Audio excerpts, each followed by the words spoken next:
Hi guys! Alam nyo ba na libre lang ang check-in or hindi na sinasama sa baggage count ang stroller? Tapos pwede mo pa itong magamit sa loob ng airport kahit makalagpas na kayo sa immigration kasi may baggage tag na silang nilagay dito.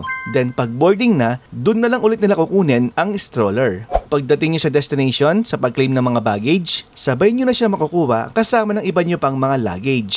Para sa mga parents na kagaya namin, napakalaking ginhawa na may stroller ka. Actually, hindi lang sa mga parents, pati sa bata. Kasi hindi agad siya mapapagod. Alam nyo ba kagaya sa Hong Kong at Japan, yung 20k steps per day, hindi siya OA. Totoo po talaga siya. Kaya sa tulong ng stroller, mas na-enjoy niya ang tour, nakakapagpahinga at nakakatulog pa siya dito. Kaya sa bawat travels namin, lagi namin dala to. Magaan lang siya at very easy to fold. Madali lang din ibalik. Masasabi ko ring matibay kasi 7 years old na po ang anak namin pero kita nyo naman, kayang-kaya pa din. Since hindi na siya toddler, yung walang plate na ang kinuha namin. Kaya as a parent, kung gusto nyo ring maging komportable ang trip nyo, pati ng baby nyo, mag-check out na rin kayo.